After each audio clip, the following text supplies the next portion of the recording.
Padahal di pacenya nggak cocok gitu ya? Ya, betul. Jadi kembali ke prinsip Tien Diren, langit Oh, bumi manusia. oh gimana gimana? Langit Hah? adalah takdir.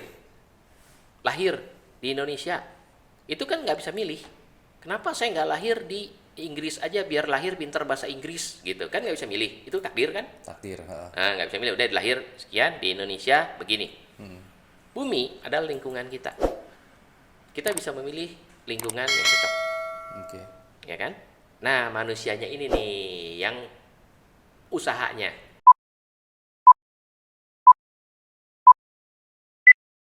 Sekarang kita pengen ngobrol lagi nih kok lanjutannya nih sebenarnya kalau Koko kan tadi kan lebih ke arah dasarnya tuh dosen ya, Ya, dosennya. Kok bisa kepikiran kok bisa belajar demen prana, demen meditasi. Itu kenapa bisa? gini, saat saya kuliah, Heeh. saya udah tertarik. Jadi belum jadi dosen nih, dosen belakangan.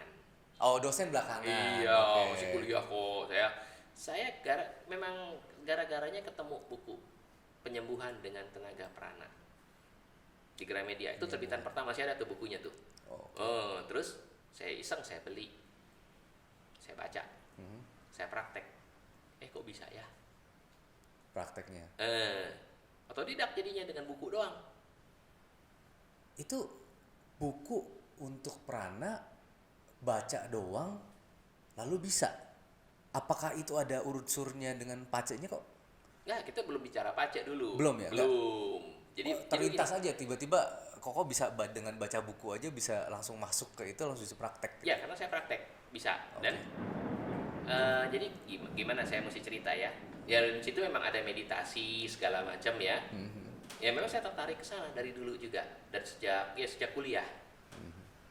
Ya, memang menarik itu meditasi itu menarik. Oke. Nah, terus belakangan ya karena profesi saya sebagai sales and marketing, saya juga sekaligus mengajar sebagai dosen, Hah? dosen manajemen ya. Itu jadi saya sebagai dosen praktisi. Dosen praktisi. Ya, karena saya punya praktisi, ya karena ada pengalaman. Kerja juga ya sama. Ya, pengalaman di mana mahasiswa saya, kan saya kayak siang kerja malam ngajar, mahasiswa saya juga rata-rata orang kerja. Mereka lebih suka dosen praktisi yang punya pengalaman, bisa berbagi pengalaman daripada dosen teoritis yang cuma memindahkan buku ke otak mahasiswa. Jadi jangan tanya mereka tuh menghafal enggak. Kalau tanya teori, hafalan mereka semua jeblak semua. Kenapa? Mereka kerja. Tapi begitu mereka disuruh tugas bikin paper apa, bagus-bagus karena pengalaman kerja. Pengalaman kerja. Dan pertanyaan mereka juga tajam-tajam. Oke. Yang berdasarkan pengalaman gitu. Yang setahu saya di buku nggak ada teorinya. Oke. Nah, karena saya praktisi, saya bisa jawab. Tapi Koko masuknya di dosen manajemen ya? Manajemen. Nah, Kerjanya di manajemen untuk sales dan marketing. iya. Oke, oke, oke. Ini kalau mau minum silakan. Oh iya. Ya. Iya, menarik ya kalau memang kalau dosen praktisi sih lebih klop lah sama orang-orang kerja ya dibanding Iya. orang-orang yang mungkin dosen-dosen yang masih textbook Iya, banget textbook. gitu kan untuk ngejelasin ya. Oke. Lalu meditasi itu ngebantu nggak kok untuk jadi dosen? Jadi mungkin secara tidak langsung ya. Jadi saya lebih tenang kalau berpikir gitu. Jadi Lebih ya tenang. jadi nggak jangan sampai gugup. Berapa lama tuh belajar untuk itu masih ongoing ya? Pada saat udah jadi dosen pun Oh masih ya, ongoing meditasi belajar sampai meditasi, sekarang. Nah, prana. ya, Oke. Tapi nggak nyari guru kok. waktu itu saya belum ketemu. Yang prana. Yang prana belum ketemu. Akhirnya ketemu tuh mungkin 2016, 2017 gitu. 2016 2017. Jadi memang aliran yang sama dengan buku yang saya beli. Oke. Dan saya ambil gimana ya, workshop di sana ikut belajar. Oh, ambil workshop. Ada workshopnya juga ya? Ya jadi lebih sempurna lagi. Jadi waktu saya ikut workshop, mereka juga heran kok udah bisa. Oh. Lah saya dari udah lama baca bukunya dan praktek. Untuk belajar prananya ya. Berapa Iya. lama kok untuk workshopnya itu berapa lama? Workshopnya 2 hari. Workshop 2 hari. Nah. Tapi pada saat Koko mendesain untuk workshop itu sudah berapa lama mempelajari? Baru 30-an tahun. Baru 30-an tahun ya. Oke. Nah, itu juga belum masuk ke Pace ya? Pada saat itu? Saat Atau itu belum, tapi belum belajar? nggak lama habis itu saya berkenalan dengan ilmu pace ini. Ada yang ya memperkenalkan gitu, dan saya tertarik. Ini ilmu luar biasa, Oke. bisa menganalisa orang. Oke. Jadi Pace itu bisa untuk menganalisa orang, menarik. Jadi akhirnya ikut certification juga. Belum itu dibilang certification sih belum ya. Dengan kalau Prana memang internasional certificationnya. Kalau pace ini hanya certified ikut workshop aja. Workshopnya. Aja. Oke. Tapi sekarang sudah aktif ya kok ya untuk kasih konsultasi, udah di mana-mana gitu ya. Menarik kok ya. Menarik ya. Jadi untuk Pace-nya sendiri sudah pernah kemana aja nih kok? Kemana maksudnya, kemana dalam arti diundang apa? Kemana aja nih? Kan waktu itu kita pernah kenalan, waktu itu pernah sempat megang di BCA juga ya, untuk di open forum ada karyawan BCA. Bukan. Itu waktu itu ada satu bank, ya. Jadi dia mengundang saya jadi pembicara pada saat mereka bikin gathering untuk customer. Oh, oke. Gathering untuk customer ya. Jadi open forum bisa ditanya. Iya, bisa ngobrol-ngobrol, mereka tanya ini itu gitu. Oh, itu rame. Berapa ya? Lupa saya diundang berapa banyak. Lumayan rame sih. Dan sampai sekarang masih buka juga untuk konsultasi buat online, offline? Masih buka. Jadi gatheringnya nggak ada karena sekarang kan lagi nggak boleh nih. Jadi udah 2 tahunan ini nggak ada. 2 tahun ketiga lah nggak ada. Kalau nggak saya pasti dipanggil lagi nih. Oh, selalu gathering ya. Nah, untuk kalau secara profesi ya, Koy. Ini kan Koade ini berangkat dari pekerja ya, maksudnya karyawan untuk sales and marketing, lalu megang manajemennya juga, lalu pindah jadi dosen juga, dan akhirnya sekarang jadi konsultan Pace, ya kan? Dari segitu lama, segitu panjang perjalanan itu, Koadi pernah nggak ngerasa bahwa wah, kayaknya Pace ini memang bener jalan gua nih, kenapa nggak dari dulu ya gua lakuin? Kalau dibilang, saya nggak pernah berpikir gitu sih, karena saya memang selalu tertarik buat belajar hal baru. Oh, demen baru. Iya. Tapi kalau pernah nggak kebayangin kalau misalnya waktu dulu gua jalanin ini dari dulu, wah ini seneng, happy gitu? Saya nggak bisa bilang begitu ya, karena kenapa? Yang Prana ini ya, ya waktu saya ikut workshopnya, ternyata ketua yayasannya dulu beli buku barengan sama saya. Saat yang sama, tapi memang nggak kenal. Cuma begitu ngobrol-ngobrol, dia kenapa kenal Prana? Ya beli buku. Oh. Sama, saya juga beli bukunya. Cuma dia mungkin ya ketemu jalurnya untuk belajar, saya enggak. Saya cuma megang buku. Bukunya masih ada. Dia bilang, saya bukunya udah nggak tahu kemana. Saya masih ada. Saya bilang, ntar kalau mau bikin museum saya taruh deh. Saya bilang gitu. Iya benar. Nah, kalau misalnya sekarang udah mulai masuk ke ranah konsultan Pace gitu kan, ini ada sebutannya nggak kok kayak konsultan gini, master lah, sifu lah? Enggak lah, cuma konsultan aja. Itu kan cuma gimana ya, bukan gelar internasional. Bukan gelar internasional. Iya, memang sih ada yang usil manggil suhu lah, sifu lah, ya udahlah. Saya sih nggak pernah nyebut diri begitu. Mau konsultasi ngobrol, ayo gitu. Ya. Biasanya berapa lama kok kalau untuk mungkin ada dari sahabat Bedante mau konsultasi juga, itu biasanya satu sesi itu berapa lama? Hitung sesi atau hitung apa mungkin? Saat ini sih saya karena banyakan teman-teman ya, ya ngobrol aja, ayo ngobrol santai gitu. Kadang-kadang kalau dikasih waktu, orang yang nanya nggak kepikir mau nanya apa, udah selesai baru lupa, baru ingat. Lupa dia mau waktu itu lupa mau nanya apa, baru inget. Udah selesai sesi baru inget, baru besoknya WA lagi ya. Mendingan nyantai aja deh, ngobrol, ngopi, mau nanya, ayo ngobrol, nanya ini, nanya itu, silahkan. Iya. Oke, lebih free ya kok ya, lebih bebas. Iya. Ngalirnya ya. Iya. Jangan diburu-buru. Cepet-cepet waktunya mau habis. Oh jangan. Orang gelagapan mau nanya apa juga bingung nantinya. Biasanya gambarannya di awalnya digambarin dulu semua atau langsung apa yang mau ditanya langsung dijawab gitu? Secara global saya gambarkan. Kenapa? Untuk verifikasi apakah tanggal lahirnya benar. Ada kalanya tanggal lahirnya keliru.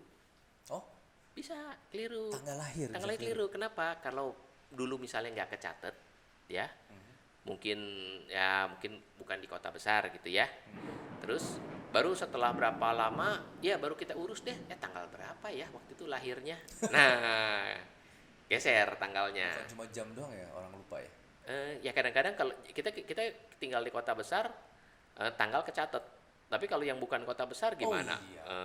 Zaman dulu mah mungkin di bidan-bidan mah nggak ada nyatet-nyatet lagi. Iya, udah pulang, udah selamatan apa gitu, terus lupa tanggalnya. Akhirnya dibikin-bikin. Ada kok, jangan kan itu yang waktu itu nanya saya, dia cuma tahu tanggal Imlek. Oh iya. Tapi saya bisa ketemu tanggal Masehinya, ketemu ada konversinya. Sekarang sih gampang lah ya. Gampang. Google juga langsung. Iya. Ketahuan. Pernah juga ada yang dia kasih 2 tanggal. Karena dia lupa, karena maminya bilang ini, tapi di buku di catatan ini. Jadi dia antara 2. Saya tanya, 2 ini apakah salah satunya benar? Benar. Kita verifikasi. Ini begini enggak, apa begini, ketemu tanggal yang benar. Oh, yang ini kalau gitu. Berarti bisa kelihatan pada saat ditanya dulu, pertama ada tanggalnya segala udah jelas, bisa ngelihat dulu masa lalunya. Yang Betul. Sudah dilewati verifikasi. Ya, kita verifikasi. Iya. Untuk verifikasi ya tujuannya ya, bukan untuk namanya ngebuka-buka aib orang. Bukan, verifikasi atau kalau enggak wataknya. Wataknya. Iya. Okay. Kan kalau Pak Cek bisa baca watak orang loh. Mungkin tadi saya lupa sebut kali ya. Oh, oke. Bisa baca juga watak bisa. orang. Oke. Dari unsurnya itu ya? Dari unsurnya, betul. Unsurnya apa aja kok? Yang api, air, kayu, tanah, logam. Oke, ada 5 unsur itu. 5 unsur. Ya? Sama Feng Shui ya berarti ya, Feng Shui ya, unsurnya. Sama. Unsurnya itu sama. Jadi primbon juga gitu, 5 hari pasar ya situ-situ juga. Penyebutannya aja beda. Ya, lain lagi gitu ya. Oke. Oh, jadi dari sifatnya, dari ininya yang lebih mendekati yang mana, itu tanggal yang dipakai. Iya, itu baru yang dibuka. Iya, bener nggak begini, bener nggak gini. Pernah sekali satu klien, saya ini kok salah, ini kok salah. Tahunnya salah ngasih dia. Beda tahun, ya tentu aja geser semua, beda semua. Itu biasanya nggak mau mengakui bahwa umurnya berapa kali kok. Kalau gitu gimana saya baca ya? Saya nggak cerita kok. Ini kan ada kode etik. Iya. Kita udah tahu orang konsultasi, udah tahu luar dalam. Masa saya ceritain ke orang, ada kode etiknya dong. Menolak tua namanya kok. Iya, oke. Pernah ngalamin hal unik apa kok pada saat orang konsultasi? Misalnya orang yang ngototan gitu atau apa? Enggak, semuanya enggak gitu. Pernah nggak ngalamin kayak gitu? Sampai saat ini sih enggak. Enggak ya? Enggak. Masih normal-normal. Masih normal. Yang lucu pernah ada? Apa ya yang lucu? Ya itu tadi paling yang salah tahun gitu. Kalau teman saya pernah waktu itu bareng saya juga. Sama-sama dikasih tanggal, udah dianalisa, udah dibikin sih tabelnya, udah dibikin, salah tanggalnya katanya.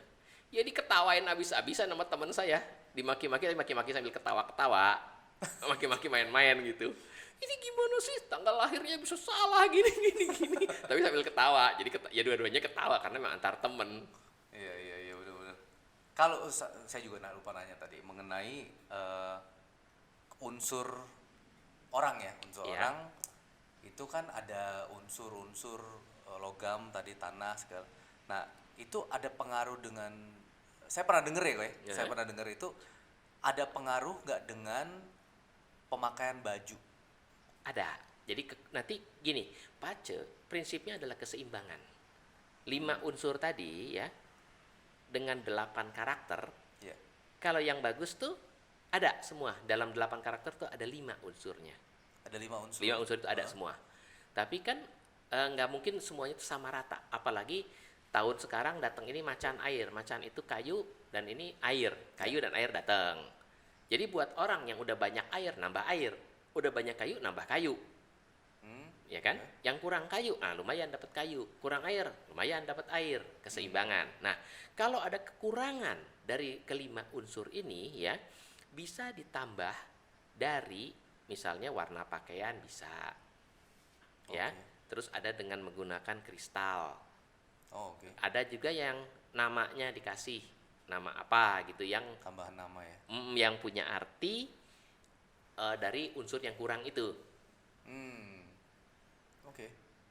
Namanya dia bisa tambahin pemakaian baju warna ya, bukan bentuk baju ya, bukan ya? Warna ya. Lalu kristal tuh berarti batu-batu ya. Yang cocok dengan unsurnya dia atau keseimbangan yang dibutuhkan, yang dia kurang buat menambah, melengkapi gitu. Nah, itu kadang orang juga suka salah. Kalau saya waktu dulu saya belajarnya unsur saya adalah air, misalnya saya unsur air itu, wah saya cocoknya dengan air nih semuanya nih. Ternyata bukan seperti itu ya. Belum tentu air ini unsurnya air. Airnya air kuat atau air lemah.